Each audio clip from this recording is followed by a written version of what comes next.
Okay, welcome everyone. This is Success Mindset Podcast. Really great to have you here live and on the replay. If you're here on the replay, but you guys that are here live, welcome, welcome. Always awesome to have you on the live stream. You can also ask questions when you're on live, so feel free to do that. We have Glow here live. So one of the advantages is we can ask questions and you can really get involved. So, as I say, really glad to have you here. I met the lovely Glow through her partner, John Boyle, who we just recently had on the podcast. John Boyle is the billionaire owner of Boyle Sports, an amazing man in himself and his business. But we have this beautiful, amazing partner on here who is a doctor, and she is an expert when it comes to nutrition and health. And we're going to get a lot of gems here tonight because she really understands the mind, as John does as well. Because I actually met John and his beautiful partner Glow through a mentor that we had in Mindset Mastery. So they obviously have studied the mind as well, and Glow then has went on and took her expertise further in health and nutrition. But she started off, I'm going to give you her background. Dr. Glow is Dr. Gloriana, get this right, Giovanelli, is that correct, Glow? Very good. Giovanelli, very good. Yeah, is a private health consultant, coach, and public speaker. She also holds a weekly Soul Refresh group called Live Life Lessons Sessions. For over 20 years, Glorianne has been helping people get healthier, lose weight, grow younger, and develop a deep mental and spiritual strength. Her purpose is to help people experience the limitless potential that lies within each and every one of us. Originally Glow's from New York in United States. Glorianne first came to Ireland in 1993 and fell in love with this beautiful country we're in here right now. Glorianne is back in America. She lived in Ireland for a number of years. We'll talk briefly about that. And fell in love with the Irish, Ireland and the Irish people. And she met her partner, John, who's from Ireland. But they both now have moved in later years now to Malibu, California, where Glow is now with John. They live out in California in the States. So Dr. Glow, her degrees, which started off in chiropractic, so she's a doctor of chiropractic health. She has a BA in psychology, BA in advertising, as well as a certificate in plant-based nutrition from E. Cornwell and the T. Colin Campbell Center of Nutritional Studies. So there you go. Great introduction to this amazing lady we have tonight. So Glow, how are you this evening? This morning it is for you, but this evening here. It's this morning in California. Not as sunny actually as it normally is in California, but I'm great. Thank you, Mark. Awesome.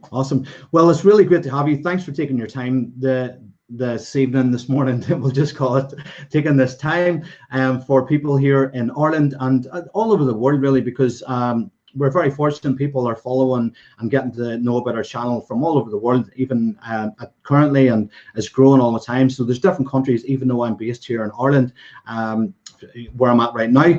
So Glow, you have many expertise in great life-changing things like the mind, is where we initially met. So it was John with one of our mentors. But we're going to talk tonight about your expertise, especially in nutrition and health, and how that, and how important that is first and foremost, but also then how that integrates with the mind. So before we get into that, why don't you give us maybe a wee bit of background on you, and so that people can get to know the Glow that I know, the amazing Glow. So. Sure. So like you said, I trained as a chiropractor. I'm not in chiropractic practice at the moment. What I found really was this underlying principle that's in chiropractic, which is that there's a universal intelligence in everything. And it can perfect anything. It can heal us. It can develop us. It can create success for us. That's present in all of us. And that is the underlying principle of chiropractic. And as a chiropractor, we were trained to remove interference from that intelligence as it runs through the nervous system. And what I found was that principle didn't just apply to healing the body, that it applies to what we eat, it applies to how we think, it applies to our spiritual life.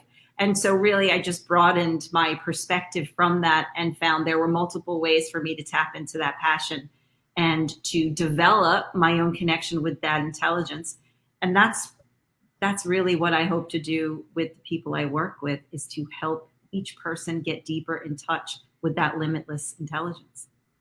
Yeah, and it's uncovering that. And yeah, so I found out quite a bit from yourself and one of my mentors in mindset now, because he went on and really started to get into the mindset in a big way, Dr. Joe Dispenza. But he also started as a chiropractor, and from learning about the brief bit I learned about him as a chiropractor and yourself, it is really about what you can obviously you've touched on it there, but it's about taking the blockages, as you say, away from this life force, you know, that we're all made up of. It's the people call it God, infinite intelligence, all these different labels, but it's the same thing.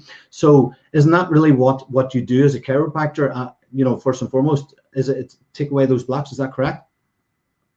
That's exactly it. So from whether it be the training with the mind that we've done, or whether it be work as a chiropractor, there's this understanding that life is perfect as it is, that when we're in our natural state, when we're connected to the life within us, that there is a type of perfection. It may not always be the way the human understanding wants to think of perfection, but that there is perfection in the flow of life. And if we're not experiencing that, it means there's something blocking the path. It's not that we need to make life better. It's not that we need to improve. We're just either unlearning or removing something that has gotten in our way. Yeah, and that's the thing, and already we're linking the two, and which is the great thing about ourselves, Glow, which is part of the reason, or part of the theme that we wanted to have tonight, to realize that it's about getting rid of the blockages. Like our mind, it comes as we're born. You know, as we're born, as we both know from our training in the mind, is that we're born a blank canvas, this perfection, but it's the programming we get from society and our you know, it could be our parents, but that doesn't mean our parents are bad. It just means our parents didn't know any better, but you know, or any different, because they weren't taught this. And you know, that's why what's so valuable, what we do, is that people need to learn this information to be able to you know, get rid of the virus code that they've got from they were growing up, and all the different foods, you know, so the environment, the thinking, and the foods. But also then, you know, because they have got that virus code, we're helping them to become aware of it and get rid of it. So in terms of like just before we leave the chiropractic but sorry, is that whenever you're doing that, so that people maybe get an understanding that don't know about chiropractic, like, are you basically through the movements, or how does that work again, the chiropractic? It's a great question. Yeah. Because we tend to associate chiropractors with moving bones, with making popping sounds, right? And while that is one way that you can receive a chiropractic adjustment, there's actually hundreds of different types of adjustments. But that type of thing where you go in and you hear pops and bones move, that does happen. But the purpose of those moves is to release any pressure on the nerves and the neurological system. So your nervous system is your control and your communication. So you've got a brain, a spinal cord, and nerves that branch out throughout the whole body, and they control everything. And there's a communication where the brain gets feedback, what's going on in the body and what's going on out in my environment. And the body is feeding to the brain, and the brain is feeding to the body. And it's this beautiful orchestra of things happening. When there's interference, that interference can be because of an injury, trauma, thoughts, toxic thoughts, trauma, and toxins. So what do we take into our body? What toxins are we exposed in the atmosphere? Thoughts, trauma, and toxins can disrupt the nerve flow. When you disrupt nerve flow, your control system is affected, your communication system is affected. The chiropractor makes adjustments to take pressure off of the nerves, restoring flow. Oh yeah, so that's brilliant, actually. So it's allowing the life force that is this, what's called all-knowing, all-powerful, omnipresent life force that creates everything. Like, not just us humans, that is trillions of cells and so much stuff, so so many functions going on inside our body, but everything in the whole universe, it's just so phenomenal. But that life force is coming through us all the time. So the chiropractic work helps to release that. But that's only one step. We're obviously going to talk about the nutrition, because if you're not putting the right nutrition into your body and you're putting toxic, food source or toxic substances into your body, it's blocking again the life force because there's too much toxicity.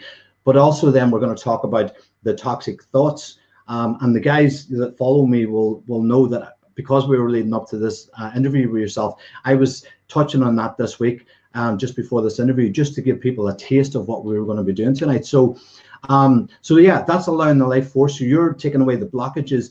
But again, the importance of nutrition. Do you want to bring in your knowledge there and share that with people here on how important nutrition is because of the toxicity, etc., because of processed foods and all that nowadays? Yes. So some people believe that toxic food and a toxic environment creates toxic thoughts. And other people will say, well, no, it was the toxic thoughts that created bad choices, and then you started eating bad foods, etc. Well, it's both. Yeah, both. It's both. The chicken or the egg. It's both. So it's probably easier to start with how nutrition creates toxic thoughts and toxic behaviors. I can give you so many examples. I don't believe that I have to tell this audience that there are chemicals and other things in our food that are designed to get us addicted. Yes. In the past, I was bulimic, and I didn't know at that time that I was eating foods in whatever quantity it may have been. I was eating foods that was creating a deeper and deeper addiction, and these behaviors of binging and purging. Now, were there thought processes behind that? Absolutely. But I couldn't even get to those thought processes until I got the toxins out of my food. And then once I brought down the physical and chemical reactions that were going on in my body and my brain, well, then I could start dealing with the thoughts and the emotions. Yeah. So it partly depends on how toxic you are. But let's talk about depression. I don't know that there's any more serious condition in the world right now. I mean, there's loads of serious conditions, but when you talk about somebody getting to the state where they feel that hopeless, we have to look at things more than just telling people you're not thinking of the right way. Like there's more stuff happening there. When you eat certain foods that are chemically processed, that are so concentrated with fat, sugar, and calories, it's completely outside of nature. Yeah. You are guaranteed to create sadness and anxiety. It's the natural result of eating unnatural foods, chemically processed foods, is sadness and anxiety. I have some interesting statistics to share. I won't overload you with the science. John was like, are you sure you want to give all them studies more than what that stuff? Keep it simple, yeah. And I will keep it simple. But I know. I was just having it off. John was probably saying, keep it simple, but definitely. No, the studies, we can balance it out. Yeah, keep it simple, but we'll have a few studies just to get a taster of the science. It's good to have a little bit of science. Yeah. So I think that the purpose of anything that I want to share with you today, if I do draw a little bit on the science, is that we need to look at our food choices in a much bigger perspective than I'm going to gain 10 pounds if I eat that. That is, when we look at what the world is dealing with today, that is irrelevant. We have children who are growing up on fast foods, soda, things that are not just creating sadness and anxiety, but they literally create violence. I came across a study, where they looked at 5-year-olds. They had behavior and attention problems. They had violent outbursts. They went through all the variables, and way more important than how many hours of television they watched, way more important than whether they were in a stressful household, was how much soda they drank. Yeah, yeah, yeah. That's so true, and I mean, that's again, we're still keeping it simple here. John's really right. This, the simpleness of the message, but some of these studies, just a couple of them, just to really hit home the important points like that, because so many children have been diagnosed with things, and it's not to do with like the label they're being given. It's to do with the food that, as Chloe, that's causing these things. Yeah, so. You have a minimum of a 51% higher chance of depression if you eat a lot of processed baked goods. Mm-hmm. So mm-hmm. donuts, cookies, all of that stuff. A minimum of a 51% greater chance of depression if you eat a lot of that stuff. And the more you eat, the more chances you will be depressed. The higher percentage of people will be depressed. Yeah, and so many, as you would know, Chloe, there's so many studies now that, which is the great thing about modern science, is it's starting to understand so much. Like quantum physics has been amazing for the mind, to understand the mind, but like the science is understanding that the gut is it's not like new science. I think Hippocrates was even saying this back in the day. He was saying that all disease comes from the gut. But science is now being able to show it, through their studies, which gives it more, like even more oomph or credibility. That the serotonin, I think it's like the second brain, and then there's another brain in the heart because it's got neurons. But the second brain in the gut produces like 90% of all the serotonin. So like that would totally go with what you've just said, why depression comes so much from what you eat. And obviously then, because there's neurons in your gut, it's also your thoughts as well. But yeah, like, and soda, it's so full of sugar. What's your thoughts on sugar? Like, there's also the whole science thing that's coming out there that sugar is actually one of the things that cancer feeds off, isn't it? Yeah. And yeah, so it's just such a big toxin. Is there any other toxic or real? What would be your main toxic foods that you would mention? First of all, like sugar, we can't not talk about sugar because it shrinks your brain. So sugar shrinks your brain. And I'm not talking about sugar that you eat from an apple, because it's tied to fiber, and also tied within that are loads of nutrients, antioxidants, all of that. So I'm not talking about eating an apple. I'm talking about sugar, and that includes coconut sugar. Sorry for the bad news, guys, but it shrinks your brain. And do you know who Eric Clapton is, the musician? Yeah, yeah. He says his drug addiction started with sugar. Yeah.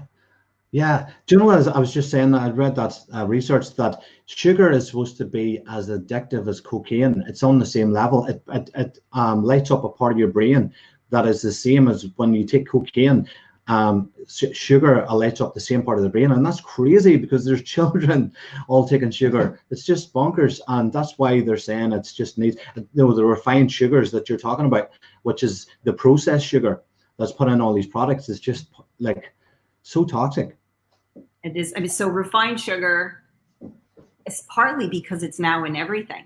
I remember years and years ago, this is a long time ago, I was looking for smoked salmon in the grocery store. And I had no idea that somebody might put sugar in smoked salmon. It never even occurred to me. I happened to be looking at the back of the packet, and I saw sugar in smoked salmon. At the time, I was doing like a low carb thing. So I didn't want anything that had sugar in it. Now it might be for different reasons, but I was shocked. And if you look at most things that come in a package, you will find some form of sugar, and it will oftentimes now be under a different name so that you don't realize it's sugar. Yeah, there's different, they try to hide it through different names as well. Yeah. So sugar, I think, refined flour, what's the other thing? Dairy. What's your thoughts on dairy? Not good because of inflammation, or what do you think? I think some people are more sensitive to it than others, but dairy is a food that tends to clog the system. It just does. It blocks up the gut. It causes a lot of allergies. I don't take it. And it's been a long time since I've taken it. I remember there was a time when I was taking a protein that had a high amount of a dairy protein in it. I was taking a protein powder, and I couldn't understand why I couldn't breathe. My sinuses were so clogged up. And somebody said to me, well, you know that protein can do that. I said, what? I had no idea. And I didn't go dairy free at that time, but I am dairy free now. There's a lot of problems with dairy, and partly it can be because of the way we get our dairy, the environment that the animals are raised in. But even if you were to get a pure source of dairy, for a lot of people, it can be problematic. I mean, they have found a direct correlation between cancer and the casein protein that's in dairy. So as your intake of it goes up, so does cancer rates. Now, I know there's going to be a lot of people who do not want to hear that. And here's the thing with food, we all have emotional connection with food. So I'm not saying everybody has to stop eating dairy. I'm just saying that there's evidence that says you might want to look at it. Yeah, that's a good point, Glo.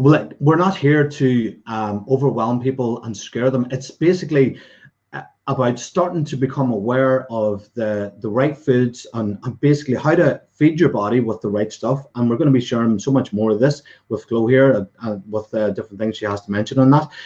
So as much as we're sharing the information, it's all about starting to improve, and don't get overwhelmed. Just go, right, okay, I've got the right information about nutrition, and obviously the mind stuff that people do with me, and we're going to mention that here. But it's starting the journey. Don't get overwhelmed. Just go, right, okay, if I get 1% better every day, I'm moving in the right direction. So it takes time to change. It doesn't happen overnight. You know, we'll talk about that when we get into the mindset shift that you have to make. So it takes a bit of work and a bit of process. So yeah, it's a good point to mention, guys. Don't get overwhelmed. Just before we go back to Glo, I just want to say, guys, please share this.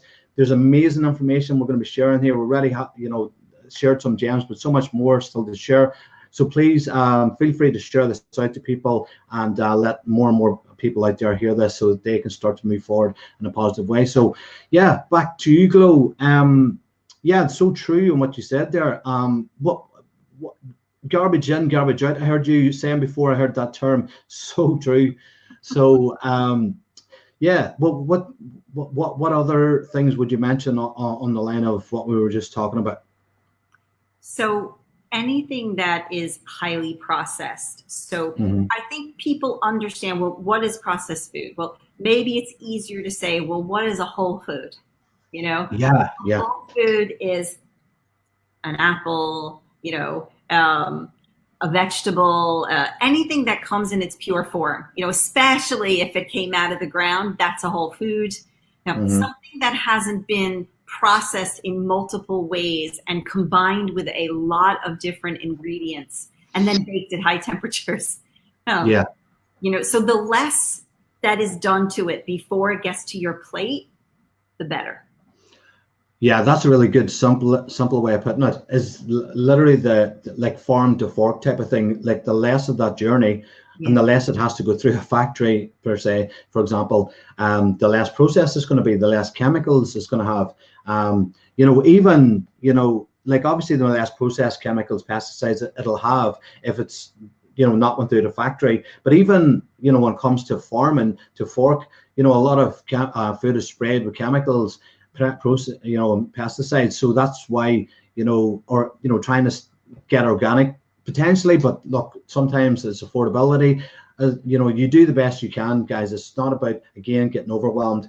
Do the best you can, and if you can go organic, I would say you would probably agree is the best way. But you have amazing products, Glo, that we're going to talk about, that obviously is a kind of way of substituting that in some way. But we'll get onto that. This is one of your main things that you do, so we'll mention that as well. Yeah. So what anything else on that, Glo? Well, the flip side of it, besides avoiding things, and as you said, just to quickly go to the organic, in an ideal world, we would all eat organic, okay? And if you can do that, please do. And if you can't, or if you can only get certain things organic, here's the good news, is that when you're eating foods that have a lot of fiber, basically fruits and vegetables and whole grains, the fiber will take with it, because it's not digested, it will take with it out of the body some of those pesticides and things. So I would prefer if we could all have organic. That would be my ideal world. But if you can't, make sure you're getting an ample amount of living foods, fruits, vegetables, and things like that. And that will, at least if you can't be organic, that some of the fiber in that food is going to pull it through your system and you'll eliminate it, which is good news. Yeah, and there's the words I use sometimes myself is real food and fake food, and you can call it different things. So the real food is what you've been talking about, the food that's living life, the life force is still there. So that's why your body laps it up, because we are a life force, as Glo mentioned at the start. We come into this world pure life force, and it's us that put on the virus code through our thoughts of the negative thoughts and programming that we may have got growing up through society environment. And look, unless you learn the mindset information and you're taught that growing up from your parents, the reality is most cases you do get negative programming, because society, the news, there's so much bombarding us with negativity. So you really have to train yourself to be positive and learn this information to do that. But then when it comes to the food, obviously that's a learning again, and following the things that Glo's saying here. And then Glo has some products that you may be interested in having a look at. So when we come to the link between the mind and the thoughts, or sorry, the mind and food, and going back to what you said, Glo, about the gut, this is the thing, that they both are so interlinked. And I just get your take on it, but I know this just from my own study, and they're both so interlinked, because toxicity in the body, as we just mentioned, on this life force is convoluting that. It's kind of like disrupting it from being at its best. So if that's there, then we're feeding it with their toxic thoughts, and then we're putting in fake food, which is the pesticides and food that's processed. So we really got to become aware and get rid of the fake food and put in the stuff that the life force feeds off, which is a positive food, if you like, not organic, etc. And then coming to your thoughts is about training yourself to be positive, so your body's getting the positivity, which is opposite of toxic, which is helping the life force thrive, as such, because your cells, I'm trying to think of a way of putting it, it's like your cells become more vibrant. Instead of being polluted with the toxic thoughts, they become more vibrant when your thoughts are more positive. So what about yourself on that, Glo? Would you agree with what I said? Would that be along the same line of thinking as you, or? So it goes back to, well, why do we care about what we eat anyway? And it really, what do we want out of this life that we're in? And the number one thing people want is energy. And you can't extract some energy from something that's dead. Now, just to be clear, it's not that I'm not 100% raw diet, but raw foods that haven't been cooked beyond a certain point contain more energy. So we want life. And the way to transfer life is through life. Foods that are like, let's just say again, fruits and vegetables, right? That, every day I have a really huge salad. Now I put loads of stuff on it that makes it really tasty, things that I like. But I make sure every single day at a minimum, I have a huge salad, because I want that transfer of energy from the food to my body. I know that if I eat something, say I go out to a restaurant, right? And whatever it is I might order, I love buckwheat pancakes from Cafe Gratitude. There's this great plant-based restaurant in California called Cafe Gratitude. And I love their buckwheat pancakes, love them. But here's the thing, after I eat the buckwheat pancakes, I'm tired, I'm sleepy. Yeah. I know I'm not getting energy from them. I go in and I intentionally know I'm going to have something I enjoy. But most of the other time that I spend eating is with foods that are going to give me energy. And in order for them to do that, they have to have life and energy in them.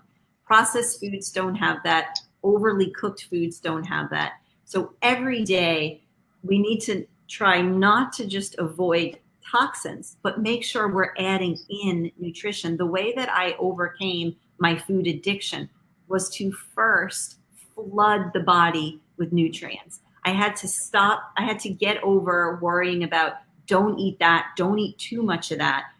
I stopped worrying about calories and I flooded my body with nutrition. That was the first step. And that's what got me over my food addictions.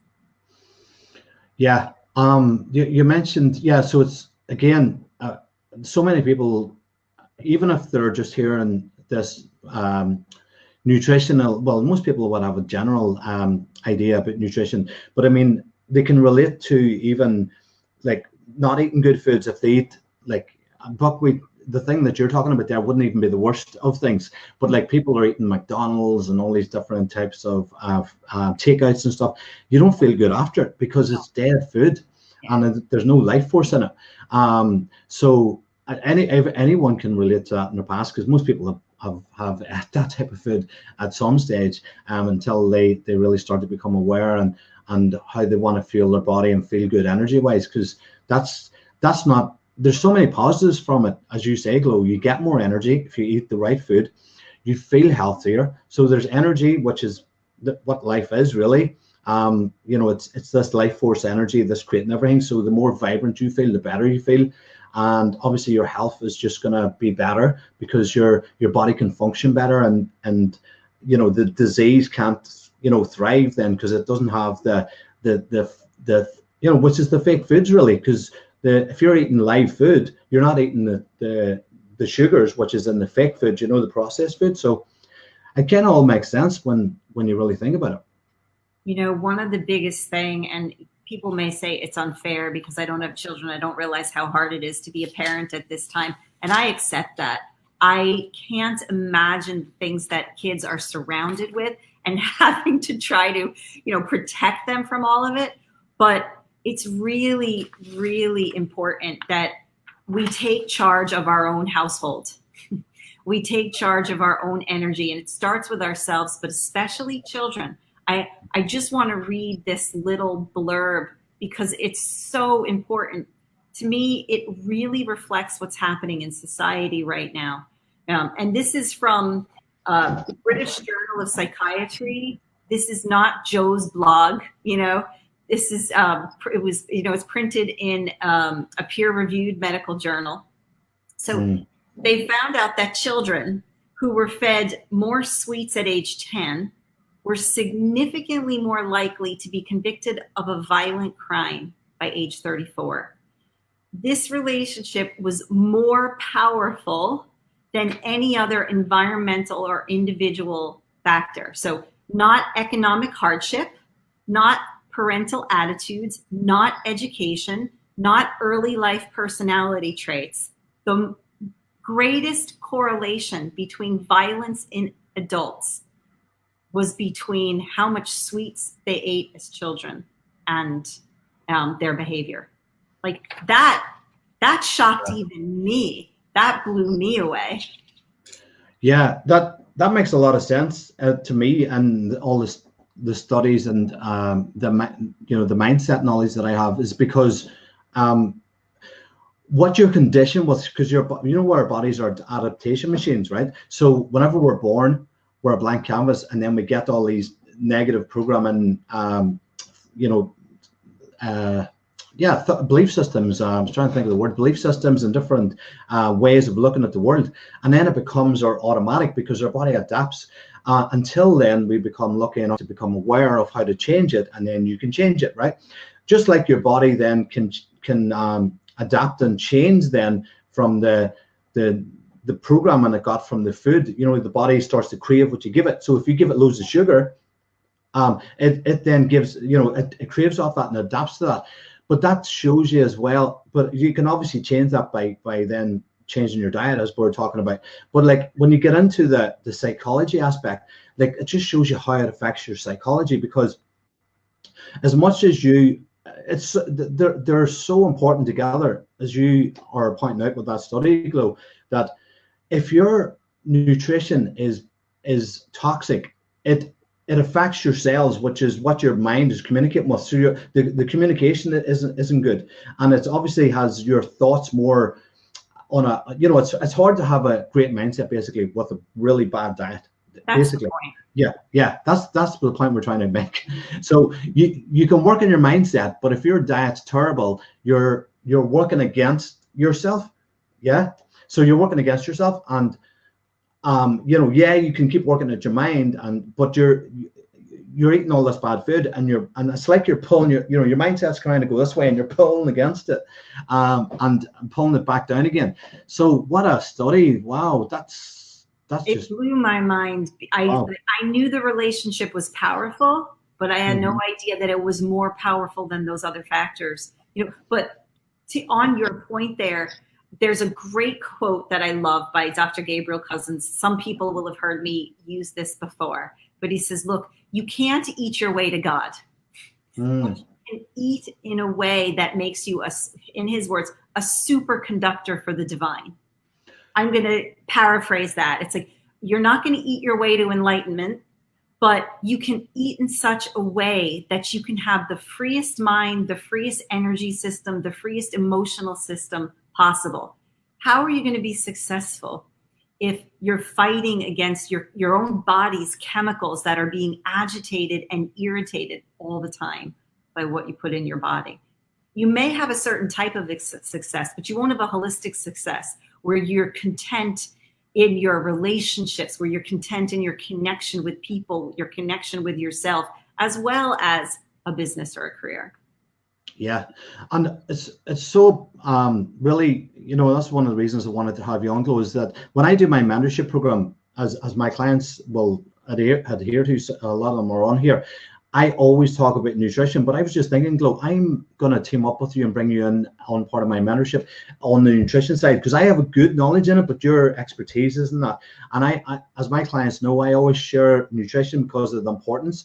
But to have that taken to the next level would be great to have you involved there as well. So I must communicate with you on that. But look, that just shows you the how interlinked they are. Like, it's just mind-boggling. If you want to live your best life, it makes sense in so many different ways, because this is showing you the science behind. If you want to have a great mindset, obviously you need to look after your nutrition as well. This is proven that. But also, most people can relate to, if you're not eating well, I think I've heard you say this before as well, Glo, in some of your talks, is that you'll have arguments with people because it affects your mindset, and you get into a really crap mood. That's potentially right. Because of your eating. Yeah. And for those people who do have children, you want to be available for them emotionally and even just physically. And, if you're in a food coma because of what you've just eaten, and all you want to do is lie on the couch and they want to play, it just makes it harder for us to bond with the people in our lives in a meaningful way when our body chemistry is distorted by food. Absolutely. Yeah. And so many people can relate to that. Anyone that's watching this, no matter how much knowledge they have on the mind or nutrition, will be able to relate to that, because they'll have days where they'll go, they can relate it back to the food, I'm sure, what they ate. I'm like, oh my God, I was terrible that day, and I was so angry, and I can really spiral out of control, because you can quit an argument and people can, it's just, huh? It's so true. The way things they're not really about the thing that we think they're about, and it can be triggered by something as simple as what we've eaten. Yeah. So much here, guys, that's really going to be hitting home with you. So, I'm trying to think if there's something else I wanted to mention there before we go on to, why don't you mention some of the products? I know that people can reach out to you. We're going to give you your details if people want to get into things further, because you have the expertise in nutrition, health, etc. People can relate to your story. I'm sure there's people out there that were bulimic. You've experienced that, but you have also studied this from all angles. You can help anyone with any condition when it comes to this. So do you want to mention some of the products that you are, or like, if people want to reach out to you, they can get into the whole ins and outs of them, but do you want to mention some of the positives from them? Sure. So yes, anybody's welcome to email me, whether it be about the products or anything that we've talked about. But I choose to align myself with products and companies where they've been tested by third parties, tested for purity, but also tested that what they say they contain on the label actually is in the product. The supplement industry, and I am a big believer of supplements. I take a lot of supplements every day, but the supplement industry is riddled with fraud. So just to say that I wouldn't endorse anything that I haven't researched or used myself. And a big part of the line that I do use is about bringing down inflammation. As Mark said, the gut is your second brain. And when we eat foods and take things into our body that cause inflammation in the gut, we inflame the brain as well. And we do things like unintentionally, like creating aggression, irritability. Like we quite literally lower our intelligence when we eat foods that cause inflammation. And it's every single disease process. There's an element of inflammation in the process. Yeah, I've heard. Yeah, that's so true. That inflammation is really what toxicity from your thoughts and from food cause. The byproduct of toxic thoughts, which is your programmed negative thinking, that you need to change if you have that. But also then, if you're eating a lot of processed food, which is toxic from both sides, it turns into inflammation. That's not really what it is. And then this inflammation, that's why they say that inflammation is the prime cause of all disease, because of, is that correct? Yes. So I don't know if I would go so far as to say it's the cause of everything, but I will definitely say anywhere you have disease, you also have inflammation, which implies a causative factor, but it doesn't guarantee it. That's basically it's not it has an effect of or a prime instigator to all disease. So in terms of the products, so basically all the products you said are organic. What else? No pesticides, and you verified everything. So people want to get into the details of that, obviously, they can reach out to you and inquire about that. And what type of things are in the products? Is it just like all, to let us know what's in the products. So as you said, they're organic, they're non-GMO, they're gluten-free, they're third-party tested for amazing things. Like they even test to make sure there's no radiation in them. They're really a quality product. They're formulated by Alexandria Brighton of the Brighton Institute. She is a world-class and world-famous person who works with herbs and oils and all sorts of nutritional things at a level of integrity that is not seen very often. But what are the things then that we want to be looking at for anybody, regardless of the products, to lower inflammation? So lots of Ayurvedic herbs are quite anti-inflammatory. One that people know about is turmeric or curcumin. That really does work. It really is effective. Omega-3s. I choose to get my omega-3s from algae, so plant sources. And while it is true that, like, say if you get your omega-3s from like seeds, like flax seeds and things like that, they have to do an extra conversion process to be useful in the body. So you do have to take a bit more, and that's why I add in the algae. But without the omega-3, our brain is not going to work properly, and it really does help bring down inflammation. But your thoughts create inflammation too. Well, that's it. Yeah, and I mean, it's really, one of the main factors is to reduce inflammation. Like it causes so many disease, arthritis. Like nearly every disease, as you say, Glo, has a form of inflammation. So, like if you're able to reduce inflammation from the toxic toxins in the body, then the body's going to be more at its true vibrancy, which is that source that we're talking about. It's come back to its life force, which is, we're actually born with this life force, which is health. We actually convolute it, as we're trying to say here, with eating the wrong foods, toxins, and also then the toxic thoughts through our mindset that we need to transform if that's the case as well to help. A few people have been asking questions here, so we'll just what is your view? So yeah, you have a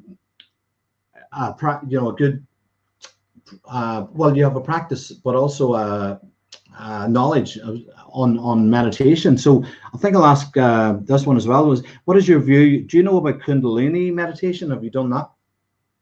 So yes, Dr. Cousins, who I mentioned earlier, I've done a lot of work with him, and he works with the Kundalini energy. Here's the thing I would say, though. This has been my approach for a long time now, not just related to individuals that I've worked with, but you want to clear the body and the mind to a certain extent before you start trying to force certain types of energies through the system. People can create problems for themselves by trying to, let's just use Kundalini because that's the question, right? Let's say you have an underlying back problem that hasn't been addressed, right? Kundalini energy is real. It rises up through the spine. Well, let's say you start doing all this Kundalini meditation. You could end up putting your back out because you're trying to push this energy through you, as opposed to letting go naturally, letting go as many times as you can throughout the day, working on your mindset, doing your quiet meditation. And when it starts to rise on its own and you start to get an awareness of it, then start working with it. But there are certain breathing techniques that you can get a certain result. You can boost your energy in a certain way. But if you don't have the clear body and the clear mind supporting it, you can either create another problem, or it only lasts a few minutes. Yeah, I would agree. Like, I've quite a bit of experience and knowledge on the meditation side as well, and I would agree that Kundalini is like a very advanced meditation, and it's very forceful. So like there's more or there's better initial meditations to do if you're starting this journey, which I always do with all my clients. There's kind of entry level ones where you're working, like you say, Glo, on the nutrition, because you're helping to release the body of toxins and inflammation with the food, and then with the mind, you're improving your thoughts to get rid of toxicity that way, and then the body's more free. And then the meditation you're initially starting with is more suitable for that. But then when you're advanced, as you're saying, and you've done a lot of this work, then Kundalini is the next step. Really, you could do it, but it can be dangerous. You think if you're like doing an advanced meditation, you haven't done the work with the is that what you're saying? It can. I think sometimes we try to force things because we want an experience, and no matter what it is that we do, we need a solid foundation. John says he didn't just go out and open a few hundred shops. He worked in one shop for 7 years. And then he opened one more. So now I don't know, the person who asked that question, they may already have been working with this energy and that sort of stuff. So this isn't specific to that person. It's just an understanding that our energy is natural. The enlightenment of the self is a natural process if we let it unfold by getting rid of the interferences. And then any meditations we do are supportive and gentle nudges, as opposed to trying to force an experience that is it's sort of unreal because it's not going to last. Yeah, that's good advice. Yeah, just basically, like, and good metaphor there, analogy of using John, and the success that he's created. He started off with one shop. He did the foundation work. Same thing I do with my clients. I go, look, you're just started. Let's start off with the basic stuff and build it up. And that's the only way to do things. You don't jump on at the deep end if you can't swim and type of stuff. So yeah, great analogy. And obviously the person who asked that question, we don't know how experienced they are. So Yeah. it's all relative. It's all relative to the person. But the advice is here. Each person can obviously relate to that in their experience. So one other question here is, Glow aware of the products Symprove, Symprove, no, Symprove. You know what? It sounds familiar, but Yeah. it's not clicking for me right now. So I would Google it when I'm done, but it sounds familiar. That's all I can say. Yeah, I know this person really well, so we'll get back to them on that. And what's your thoughts on caffeine? Is it good or bad, or was it good or bad? Depends, is it? Depends. For most people, some caffeine is going to be fine, right? I have talked to many experts, people who have been involved in nutrition and spiritual matters for years. And even 5 years ago, if you had asked them, say, about coffee, they would have said, no coffee, no coffee. They've all changed their mind, all of them. They're now all saying the research is so powerful, it's decades long, and it shows that there's health benefits in coffee. But none of them are saying go out and drink to your heart's content, have your 2 cups. So a little bit can bring about the advantages that caffeine has, for opening the circulation in brain, and giving you that sort of feeling of clarity of mind.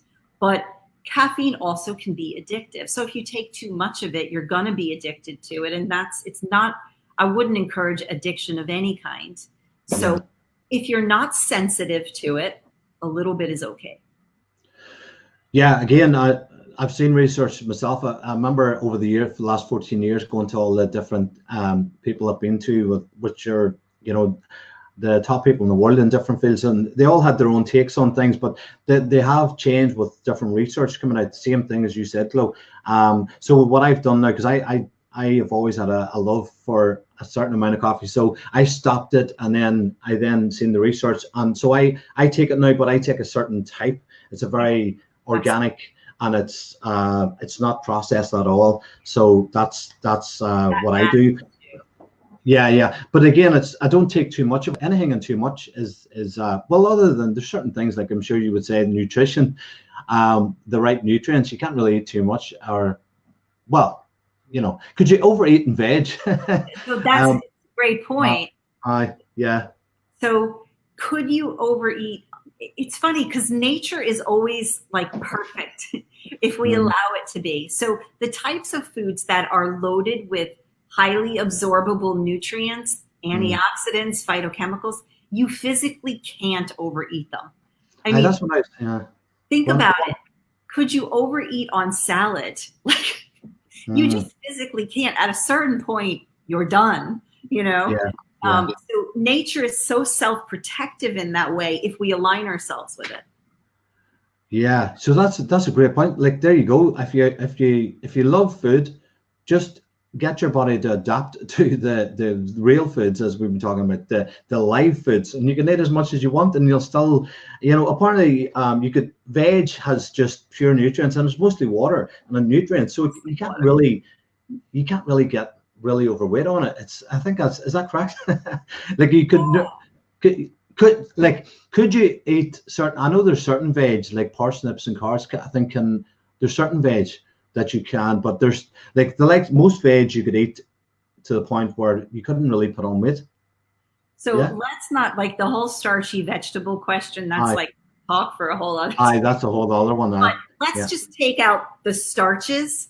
And we're not talking about the starches. I don't think physically you could consume that many that you could take in too many nutrients that's going to harm you. There's too much fiber in water, and you will be full before you could take in a quantity that's going to be harmful. Yeah, that's a good way to put it. Yeah, yeah, exactly. Your body will stop you. You know what I mean? You can't really overeat because you can only eat so much. Yeah. But if you're eating the wrong foods, you can overeat because you don't feel full because your body's not getting the nutrients. That's the thing, isn't it, Glo? Your body's not getting the nutrients. So it's like, keep feeding me, keep feeding me, keep feeding me because I'm not getting the nutrients. That's why you get fat on these overweight on these fake foods. That's why I got fat, and it's why I was a food addict, and why you can, like, John and I have laughed about this, like back in our, like early on when we met and we were going out to restaurants all the time, like we would have, I don't know, a 4-course meal, and we would come back if we were staying at a hotel and we'd raid the fridge and we'd eat chocolate bars. Like, it's not possible to have a 4-course meal and be physically hungry.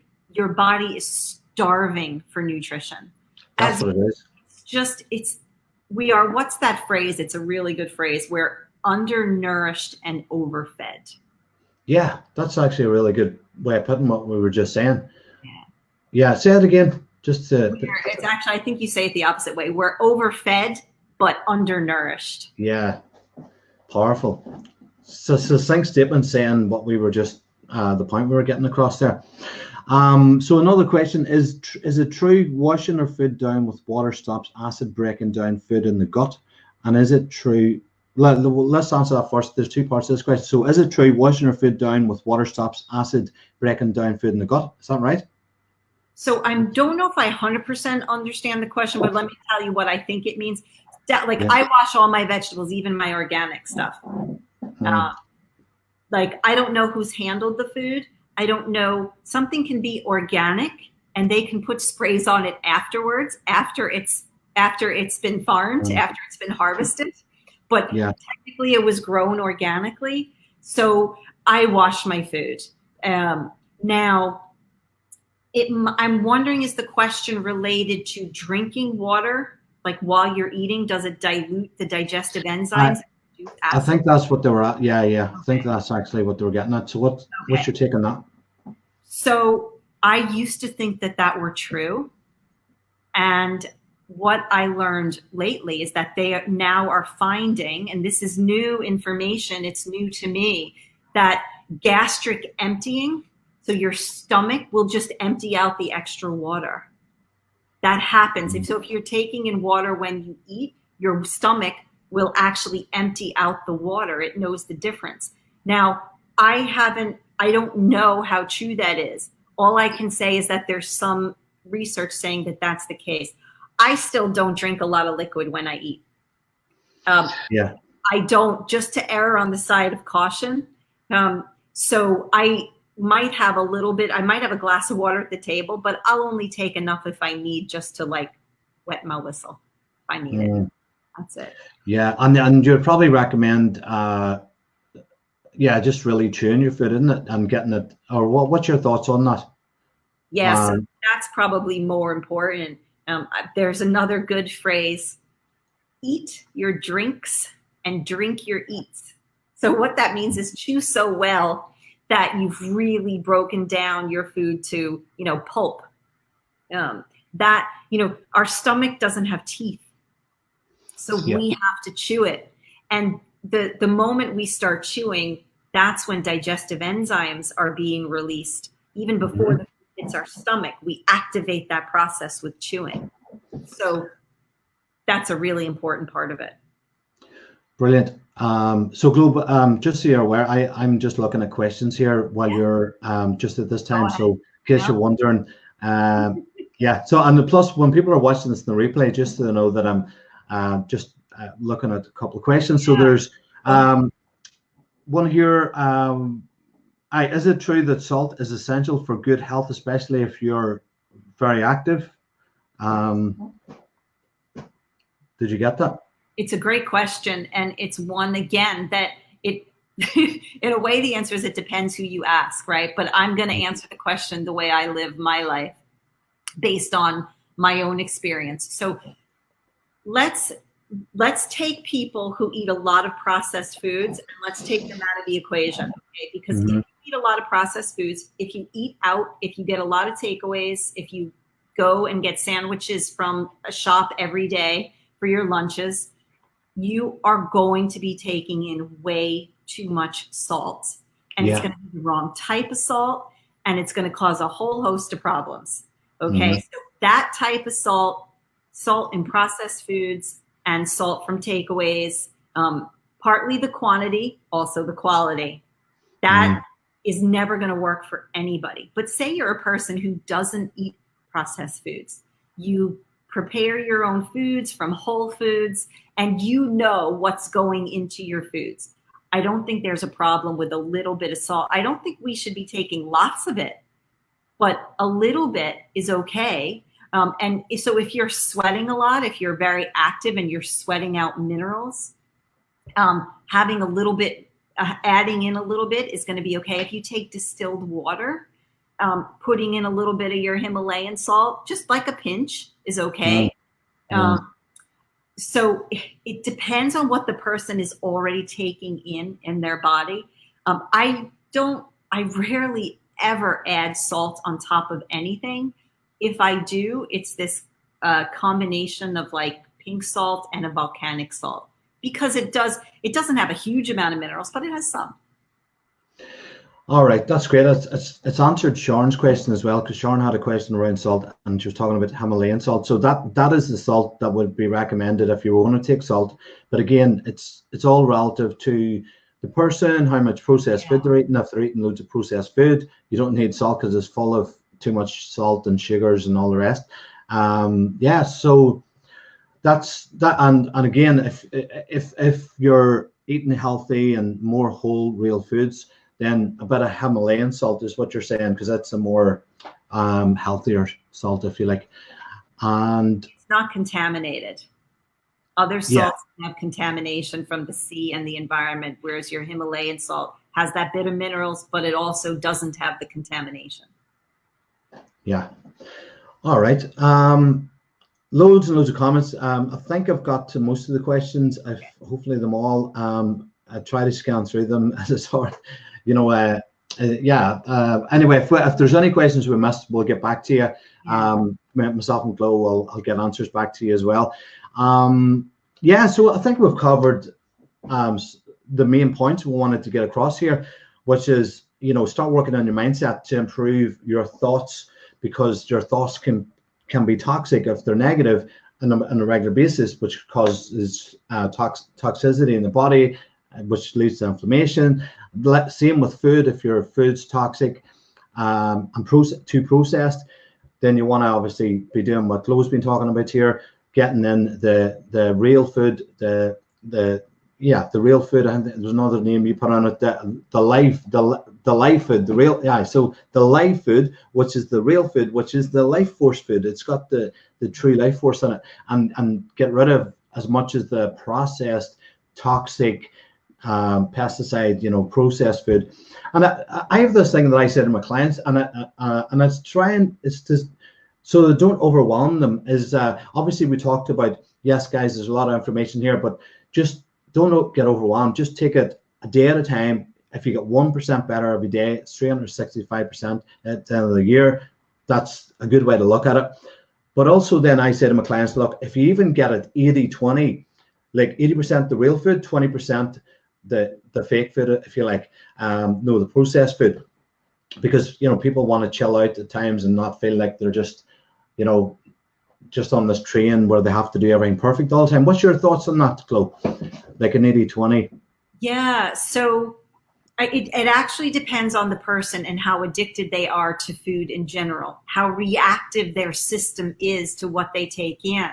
So if you are somebody who really struggles, if you take in just a little bit amount of sugar and pesticides and you're, heads up in a packet of Oreos like that, then you have to be stricter. There are other people who don't have to be, because they don't have food addictions. Their body hasn't gotten so out of whack. They have a bit more flexibility. But what I would say to anybody who's looking to make change, start with adding more nutrition, not trying to eliminate. Don't make that your first step. Make your first step adding in something that is nutritious. Maybe start with one green juice. Start with a celery juice in the morning, or some kind of mixed green juice, or start with a salad and maybe add in some things that aren't ideal on the top. But if it gets you to eat the salad, you can start taking out the less than ideal things as time goes on. If you're a person, if you have trouble enjoying the taste of healthy foods, you've changed the landscape of your brain. Now, the good news is that is reversible, but it is real. If you don't enjoy healthy foods, your brain has changed in not a good way. So you want to start right away reversing it, because the end result of that is things like dementia and Alzheimer's. So start today and it's reversible. Yeah, when's the best time to start is now, is, you know, yesterday, but now is the best time now, as the saying goes. But yeah, that's a good point, Glo, because I actually, you know, as we know, most of society, obviously there's people like ourselves that are aware of this and are applying this, but like most of general society that aren't being taught this, like, which is the mass society, is nearly 80% fake food, 20% real food. That's kind of the sad reality of a lot of society. Now, obviously there's all variants. There's people 50, you know, 50 fake food, 50 real food. But like I say to my clients, if you can get it 80-20, at least that's not too overwhelming. Like if I said to them 100% real food, like Tony, you know, one of my mentors, Tony Robbins, 100% real food, that's it. You know, people a lot of the time don't do anything then, because it's too much. It's like, oh, it's too much, and then they don't do anything.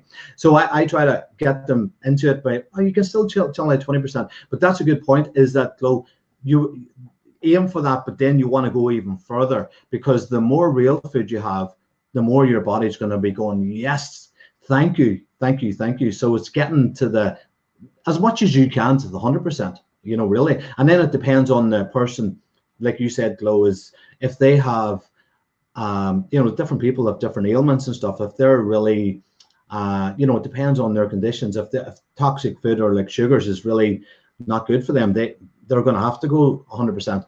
But it depends on how, what's the word?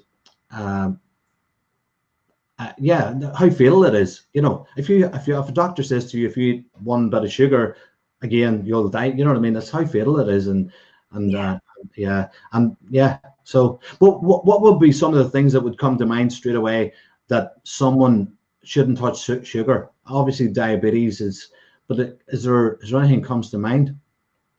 Well, and like, when you say shouldn't touch sugar, are we talking specifically refined sugar? Yeah. Mainly that, but it's, yeah, I suppose everyone's in that category, but I suppose there's some people that are more in danger than others. Definitely. So diabetics, cancer, probably diabetics, cancer, any kind of heart disease, and depression. Yeah, good point. Yeah.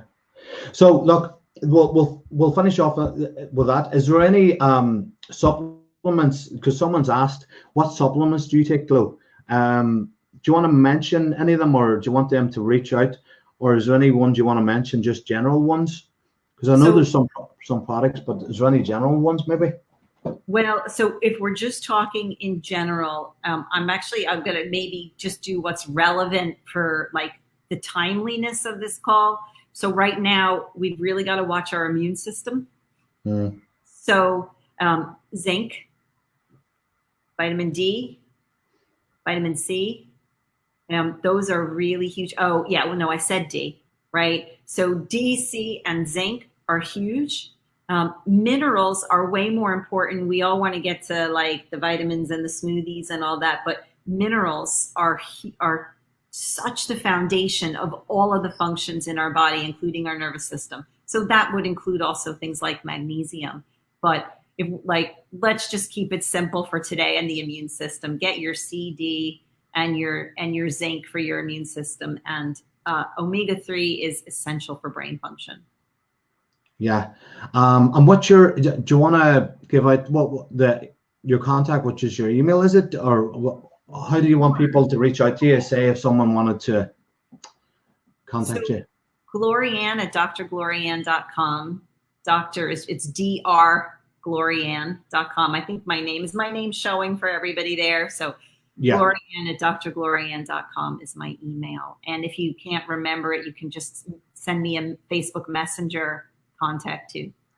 Is your email, yeah, so that's your website, drglorianne.com. Yeah, right. Isn't it? Yeah. And what's your email address? Glorianne at drglorianne.com. Right, so Glorianne at drglorianne.com. Okay, and we'll put it in the comments here as well, your email. Yeah. So yeah, look, anyone can ask if you're interested in finding out more about health and nutrition and the products that Dr. Glorianne has. Obviously, you can do that and you can find out more. And if there's any other specific questions, yes, you know, as Dr. Glorianne says, fire the questions across. And yeah, okay.